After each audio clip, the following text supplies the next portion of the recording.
ঘুম থেকে উঠে দেখবেন আপনি কবরস্থানে শুয়ে আছেন, তখন কেমন লাগবে?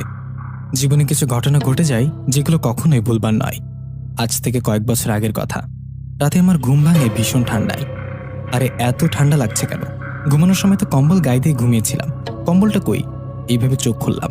চোখ খুলে দেখলাম আমি আমার রুমে না, আমি শুয়ে আছি দুটো কবরের পাশে। চারিদিকে কুয়াশার মধ্যে আবসা আলোতে চারিদিকে তাকিয়ে বুঝলাম আমি কবরস্থানে। মুহূর্তে বুকের মধ্যে ধুকপুক করে উঠল। চোখ বড় বড় করে এদিক সেদিক তাকাতে লাগলাম। এটা কি দেখছি? এটা কি সত্যি নাকি স্বপ্ন? আমি কবরস্থানে কেন? আমার দুপাশে দুটো কবর। ভয়ে ভয়ে ডান পাশের কবরে তাকালাম। সেখানে তাকিয়ে আমি আরো অবাক, কারণ কবরে লাশ হয়ে শুয়ে আছি স্বয়ং আমি নিজে। নিজেকে নিজে দেখছি, তাও লাশ অবস্থায়। এটা দেখে শরীর কাঁপতে লাগলো ভয়ে, আর বাম পাশের কবরে তাকাইনি। চিৎকার দিয়ে একটা দৌড় দিলাম, জায়গাটা ভালো মতো চিনতে পারছি না, ভয়ে আর ঠান্ডায় শরীর কাঁপছে। কবরস্থান থেকে বেরিয়ে চাঁদের আলোতে বুঝতে পারলাম আমি নদীর পাড়ে। এই নদীটা আমি চিনি, এটা আমাদের এলাকার নদী, মানে এলাকার পাশ দিয়ে বয়ে গেছে এই নদীটি। কিন্তু আমি তো আমাদের গ্রামের কোথাও না। নদীর এই পারে আমি কিভাবে এলাম নদীর এই পারের কবরস্থানে? ভাবছি আর চিৎকার দিয়ে সামনের দিকে দৌড়াচ্ছি। হঠাৎ সামনে ঘাটে একটা আলো দেখতে পেলাম। আলোটা দেখে সেদিকে দৌড়ে গেলাম। সামনে গিয়ে দেখলাম একটা পাল তোলা নৌকা। অবাক করা বিষয় হলো এই রাতের বেলা নৌকায় খুব সুন্দরী একটা মেয়ে বসে আছে। আমি হাঁপাতে হাঁপাতে মেয়েটাকে বললাম, আপনি রাত্রের বেলা নদী পার হবেন নাকি? আমার কথা শুনে মেয়েটা খুব মিষ্টি গলায় বললেন, হাঁপাচ্ছেন কেন? জবাবে আমি বললাম, আমি ভয় পেয়েছি, আমার সাথে অবাক করা একটা ভয়ানক ঘটনা ঘটছে। তখন মেয়েটা বলল, কি ঘটনা?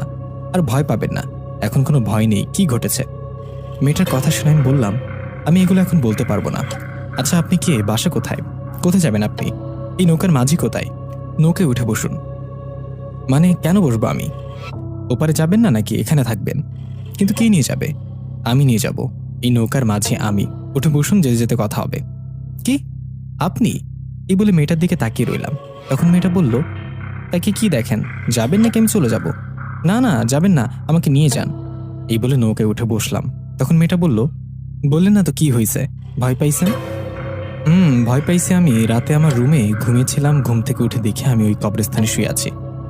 কি বলেন? পাগল হলেন নাকি নেশা করেন? আরে নেশা টেশা কিছু না, বিশ্বাস করেন। ঘুমের মাঝে নদী পার হয়ে এই পারের কবরস্থানে আসলেন, ঘুমের মধ্যে হাঁটাচলা করলেন নাকি? আরে না, আমার ওরকম কোনো সমস্যা নেই। তাহলে প্রেম করে প্রেমিকার সাথে দেখা করতে আসছেন, তাই না? প্রেমিকা, তাই না? এই পোড়া কপালে প্রেমিকা তো দূরের কথা, একটা পেতনিও জুটেনি, আর আপনি কি সব বলছেন? তাই? আচ্ছা, একটা কথা বলি। কি কথা বলেন? আমার কথায় তো এই গভীর রাতে আমার নৌকায় উঠলেন। আমি তো ভূতও হতে পারি। এখন যদি আপনার ঘাড় মটকায় কি হবে?